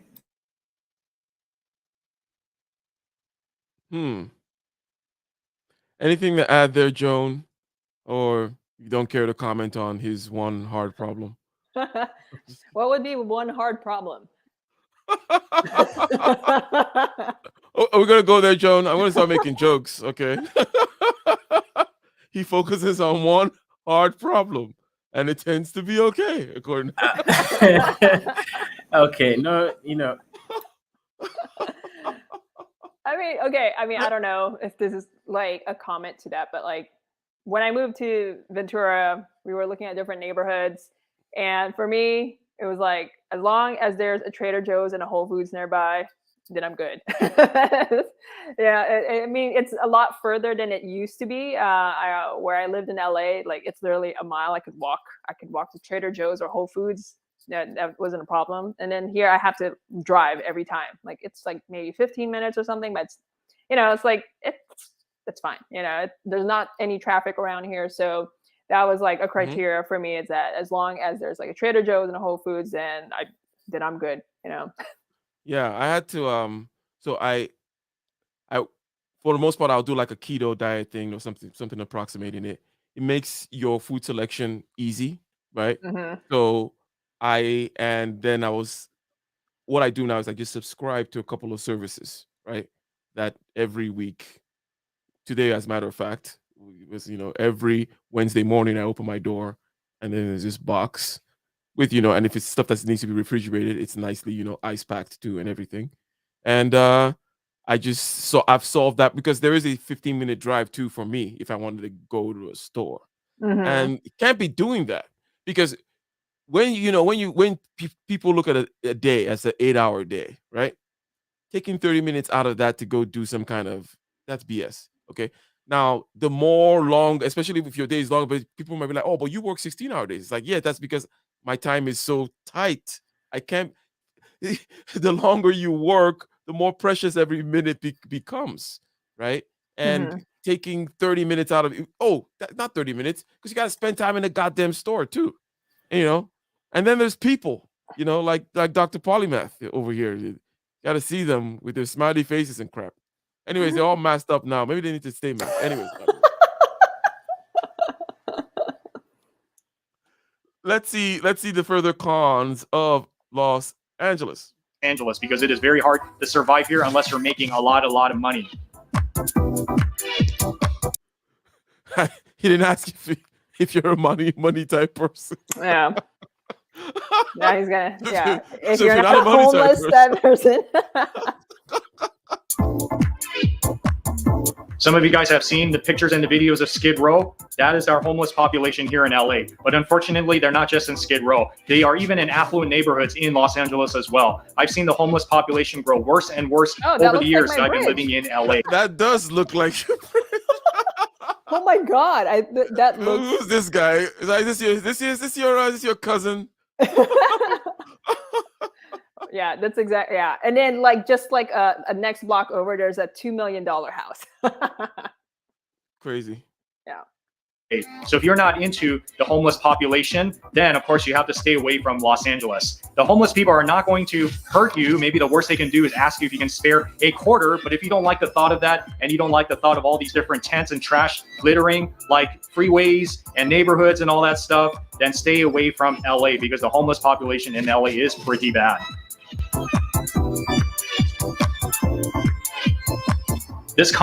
Oh yeah, these are the worst. And so in LA, the union, and by the way, I'm not some kind of knee-jerk anti-union person, right?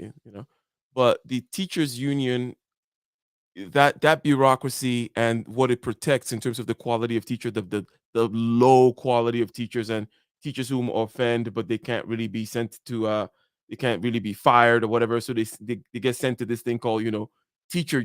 They go to work, okay, but they're not allowed in the classroom, okay, because of too many complaints of even with regards to certain kinds of abuse of like kids or whatever it may be. But there's so many stories about like the failings of the Los Angeles Unified School District, of which I did a video on Monday about it, Joan, Yep. talking about the fact that they are deciding to keep the mask mandate, even Mhm. though even Gavin Newsom and the governors of Oregon and Washington, those three, I mean, these are it's the West Coast, three nice liberal states. Even if the governors have said one thing, these guys are still talking about needing to take protocols and taking a science-based approach into the off-ramping of we got to create a program for whether, to figure out how we're going to take the masks off. Because, you can't just take the mask off, Yeah. Anyways. No. Nope. On is more for the family man who wants to relocate his family from another part of the U.S. into LA. Let me tell you, Los Angeles is not the most family-friendly place to raise a family. You're going to see a lot of, not just like a If you're not a family type of person, LA is the place to be. If you're a family type person, so far you got to be a traffic type person. You can't be a family type. Okay, I see. Okay. gang activities going on here, and bad neighborhoods and things like that. But even sending him off to a public school, you're going to notice that there's a lot of bullying going on in schools. There's a lot of peer pressure into like drugs and alcohol and sex and gang activity. Oh, keep going. Yeah, but there's a lot of this year almost doesn't look like bullying. It kind of I know that looks a little bit romantic to me. That looks a little like almost. That definitely looks like some homoerotica stuff. This is how you're bullying. Okay, all right, great. Well, I guess what they meant is the peer pressure and bullying, anyways. Oh, you're gonna start making ridiculous jokes and hits and misses into like drugs and alcohol and sex and gang activity, not to mention the leftist agenda being pushed by the faculty. So if that is not what you're into, he slipped that in there. He had to slip that in there. So what do you think about this, Dr. K? You've noticed this guy, right? He's like a lovable, crazy giant this whole time, just saying crazy stuff, and all of a sudden he slipped in some polemical dagger. It's classic. I mean, this is what comedy is. this is I know. He seems like such a wholesome guy, and then he notices the agenda in the school system. It's pretty good. But anyways, go ahead. Were you going to comment, Dr. K, or continue this? Yeah. I mean, okay, but what I've also noticed is obviously that he's one of these community guys. He wants to protect the sheep from being misled into LA. Like, this is not really 5 pros and 5 cons. This is don't come here if you have a that's what you think.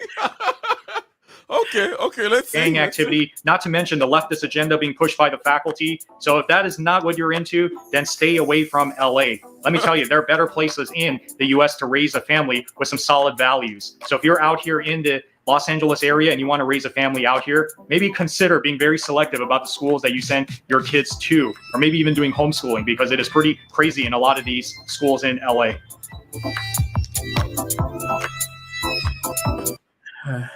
Joan told us that it wasn't hard, that it's easier to find friends, but maybe if you're Joan, it's easy to find friends, right? At these bars and such. Okay, we see how it is. I guess it depends what you mean by friends, because Yeah. It depends on the friend. Yeah, I mean, okay, so this was my observation making friends in LA. It was easier to make friends in LA with people who are not from LA, if that makes any sense. It's a lot of people like moving to LA from different, towns and states, even countries. It was easy to make friends with those types of people, but I can't really say I have any friends who were born and raised in LA. I don't know why that is, but that's just something I've observed, that I just don't have any like solid friends who were born and raised in LA. And I'm still friends with a lot of people I met in LA, but unfortunately, it's just I just never really made a real LA friend, if that makes sense. Okay, let me try to see if here what I can get, because I'll be interested in seeing his reasonings, right? And you're kind of corroborating this here, but I want to see like what do you think it was, or how did it come to be that way, or is it just the case that people who come from outside maybe are more open and adventurous, and Yeah, perhaps those are the people that absolutely. come to you? Okay, now because Mhm. there is a thing about being in a steel cage with glass and then going into the next air conditioned room about LA, right? You live in LA, you get in the car, right? That's the thing. You don't meet people in the freaking street. Maybe in Santa Monica and certain other kinds of places. Yeah, you hippies out there, sipping your lattes, whatever. But for the most part, you come out of a building, you get into a air conditioned white BMW if you're Persian, right? But that's in Glendale. That's in Glendale with the Mhm. Armenians, the Mhm. white BMWs, the guys with the tracksuits, open shirts, nice cologne. Anyways, you get the picture. Anyways, um, I forgot my train of thought when I got into Glendale and the Kardashians. My bad.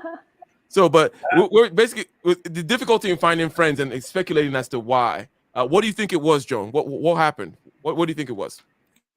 um, Sorry, what was your question? You mean? Yeah, I think I answered it though by saying that maybe it's because of LA people, the Yeah. outside people are more adventurous, blah blah blah. But I Yeah. guess let's see what he says, and maybe you can see if it makes if you agree or disagree with his reasonings. Hard to find friends. There are Okay. other places that you can go to if you want to get some really good quality friends, date easier, marry easier. It's very hard to do all of that here in LA. A lot of people here in LA, even though of course there are some who are nice and who are kind of friendly, but there are also a lot of people who are very selfish and they're very focused on their career and other things they got going on in their life that they just don't have time for socialization and dating and marriage and things like that. So if you're more of a Oh God. Oh, LA people like- have time like to they date, don't- man. It's like they don't do any. They don't have time for socialization, dating, and marriage. Okay, polymath. Can you read what kind of psychology? There's something incelish. Go ahead, take it. There's something incelish. Oh, yeah, Oh, okay. it sucks. It sucks out here. Yeah, so okay, you know what? Get no poon. I think he's an intuitive feeler. That's the thing, and you can kind of see the intuition in his jokes and his delivery as well. Like, there's also some absurdity in things he says, things which aren't that bad, but he says it in such a way, and then links it to current cultural zeitgeist in the moment stuff. Like, for example, mentioning about the leftists trying to turn your kids into communists or something. So, but there's also that black pill absurdity, right? If you look at the space, this is supposed to be like the red pill space, minimalism, understanding yourself, removing, yourself from all these material desires and choosing which life you want to live. He's kind of done that, but for life itself. Like, he actually thinks that it's all going down to gloom. I think what he's trying to say is, unless you're a good-looking guy with a six-pack or a good-looking woman with the alternative, you're going to struggle dating in LA, because this is where most beautiful people are on the planet. So that's what he is actually saying. Do you agree, Joan, that hey, sure, it's people are having fun in LA, but the average and below dude, let's say, or I mean, this guy isn't out there making a killing out in all Hollywood or something. Yeah, he's not a Hollywood type of person. Okay, well then, okay, go ahead. I think what he's saying, there's definitely truth to that, where it is hard to find friends because people are just so distracted. They have other things they want to do. And I think what this guy says, unless they want something from you, that's very true. I've met so many people in LA where it's like, oh yeah, let's hang out. What's your number? Like, male and female alike, like I was like, oh cool, I make friends with this surfer chick, but Yeah, did we ever hang out? Never. We had each other's phone numbers. She's always like, oh yeah, let's go surf sometime. Never So happened, Joe Rogan tends to one thing that Joe Rogan tends to do on his podcast is offhand kind of psychologize and give kind of like an insight into the mindset of Los Angeles Mhm. because of the kinds of people who come in, especially for as you said, as we've said, the entertainment industry, right? So there's a certain persona that they put off, right? And then they don't say nice to meet you, right? They say nice to see you. Okay, why? Because they want to, in case they've met you before. In other words, there's a great amount of concern about your image and the network, right? Mm-hmm. And you don't know whom anybody person is. That there's a great, for example, you're not gonna go to a movie audition with a MAGA hat on, you know, right? You're just not gonna do it. Okay, not in LA. And it's very important that it's also quite enforced. So you got to wear the right T-shirt and the right color for the day. You got to make sure your social media has the right banner overlay for the day. Is it Ukraine today, or is it some gypsy people that got killed in the woods? Okay, whatever it is. Is your pronoun on there? Is your pronoun? Hey, you better have those pronouns right. Got it down right. Bam, bam, bam, bam. Right. All those kinds of things are going on in LA that will make it such that surfer lady is gonna be probably just doing that same thing. Oh, well, nice to meet you. Oh, great. Like, oh, how's it going? Oh, nice to see you. You know, they do that a lot. And then there's something about actors in general, which is kind of weird. You know, anyways, I don't want to speak out of turn here, but I think that the desire or ability to kind of morph like that internally tends to leave people kind of privy or not privy, but it leaves them susceptible to a certain kind of that group there. Okay, is going to attract all kinds of weirdos. That's all I'm saying. Rather than talk about it from within, I'm just going to talk about the big picture, right? Okay, if that's what's going on over there, you're pretending to be this and you can be a lot of weirdos there, right? That's just how it is, and they are kind of weird that way. But anyways, sorry, I interrupted.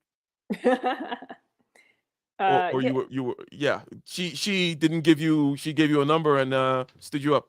Yeah, exactly. She stood me up. You know, I went surfing by myself. But yeah, it's I think the longer people live in LA, the more superficial they become.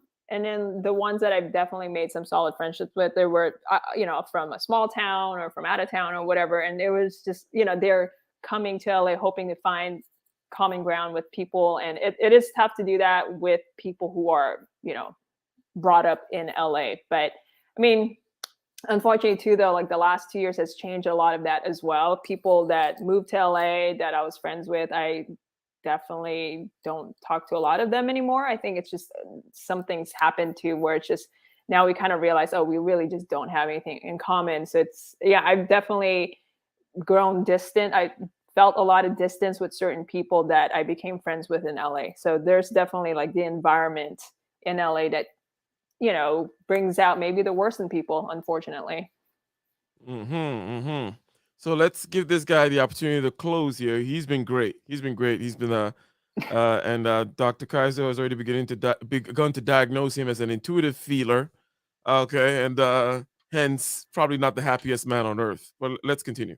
Social type of person, you want to date and you want to get married successfully, then I would say there's probably other cities in the this guy is just like it's like your traffic, don't come here. You want to raise kids in the schools, don't come here. Oh, you want to have a social life, don't come. I want to live happily. I have a family, don't come here for sure. Oh, but if you want to pay a lot of money for sunshine, US in which you can do that easier, because you're going to notice a lot of people here in LA are just not into that kind of stuff. So those are the top 5 pros and the top 5 cons of living in Los Angeles. So choose wisely if you decide you want to move to the city. Anyways, I hope that helps you with your quest to figuring out whether you should move to LA or not. Now you know all the pros and all the cons of living in the city, coming from your all of them. Oh, this guy is funny. Well, now you know all. See how he manipulated us. He says, choose wisely if you. So wait. If you choose if you decide you want to live in LA, meaning you already decided. Now he's telling you to rethink your decision. We all know what people mean or where they're pushing you towards when they go choose wisely, right? They kind of be like, hey, be cautious, right? They're not just saying, hey, you don't want to choose LA. Now you know the pros and cons, right? When they say choose wisely, they're always moving you towards the negative. That's what all that wisdom is about. Wisdom and cynicism tend to at least go hand in hand. Anyways, so K Polymath, any last words here? Because, ladies and gentlemen, we were talking about the fact that people are living in cities. Okay, the United States is going through a particular migration pattern right now, and these things are cyclical. Okay, in the '60s, people also left because of the crazy crime stuff that was going on in like New York was a hellscape. Like if you've seen the Joker, right? That's how New York was back in the '70s. Okay, so people left back then, and then things came back, and so on and so forth. Recent activities from 2020, for example, and by activities I mean like phenomena such as the 91 DVOC, right? Health concerns kind of exposed the rift, or shall we say, the flaws in living in a city. Why stay in this congested box where the health system is going to fail and there's no personality and no trees, even though Kaiser wants the concrete jungle and whatnot. So why do all that? Why wouldn't you prefer to be in a place where there is more freedom? Okay, you have more land, more space, and all these other kinds of things. And then you have the great resignation going hand in hand with it, because it is indeed an economic thing that is happening. So that being said, okay, Dr. Kaizo. Yeah, I will say just listen to that guy. Everything he said is true. All right, I'm actually gonna check out his channel more. Maybe we can we can see what it has to what he says next. Okay, so Joan, My camera died. the famous you get the famous last words again. Last words. I think every place serves a purpose. LA has served its purpose for me, and I just don't need it anymore. Don't need it anymore, because it beats like that sometimes. So thank you, ladies and gentlemen. Once again, if you didn't get the chance to already, click that like button. It's not too late to share.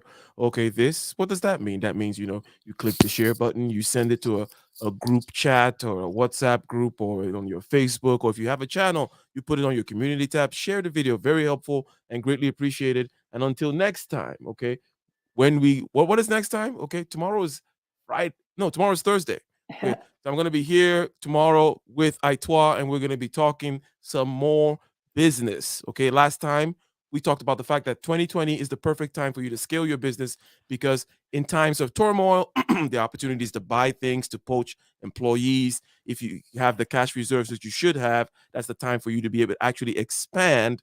Okay, and also because of it forces you to look at the books. It forces everyone to look at the books. Things become renegotiable again. So those are the kind of things that we talked about last time. But next time, tomorrow, we're going to go back into the persuasion thing, okay, into that selling thing, how to get what you want, how to influence people, because that skill is very valuable for anybody, anywhere, okay? Anybody, anywhere, in all kinds of circumstances, whether it be in politics, whether it be in the boardroom somewhere, whether it be over bank loans or whatever it may be, people need to be persuaded. And the ability to do that is key. I think Joan agrees with that. So, oh yes, absolutely.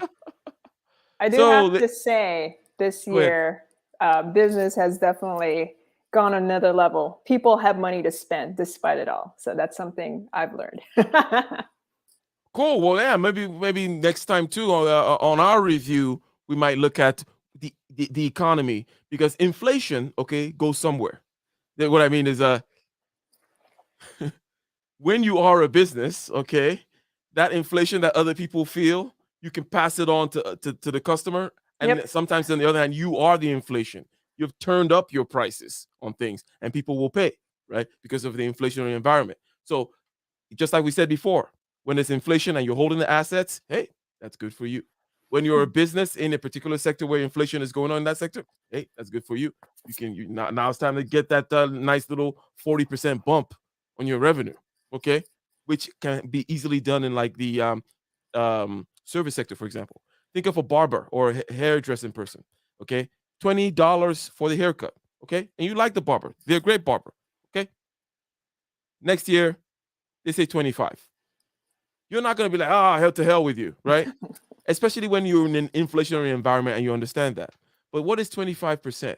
that is, okay,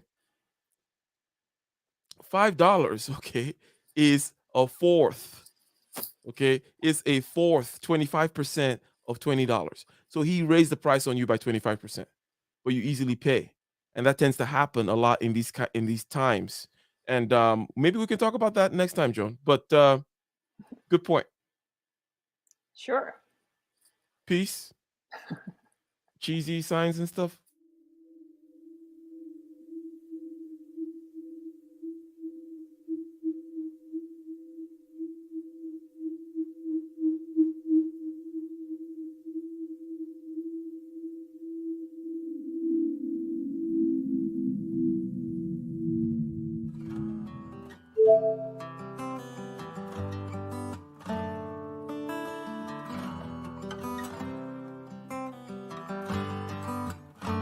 In the den of iniquity, vicinity no pretty, calamity fi hit we any moment, what's a pity. Tomorrow never certain, what draws behind the curtain, the face of evil smirking with that shifty eyes averting. It's not a steady bubble, that either pop or topple, many will fall and stumble, let the dozers gather rubble. From LA to Colorado, Guinea to Burkina Faso, cannons could reach the towers and the troops will storm the castle. I say, run, come, make we get it. Because the peace that is bestowed upon the meek is overrated. So run, come, make we get it. Calling all your daughters and your sons, we come get it. I say, run, come, make we get it. Because the peace that is bestowed upon the meek is overrated. Lord, run, come, make we get it. Calling all your daughters and your sons, we come get it. With the rubble steady rising, and hearts are compromising. Convictions here are stifling, making evil appetizing. The fists are steady forming, and countenance is falling. Defenses are withdrawing, possibilities are falling. In these circumstances, evil will make advances. Pick up your sword and lances, and be sure to take your stances. Victory is never promised, the battle is upon us. Gather the brave and honest, and the righteous in your corners.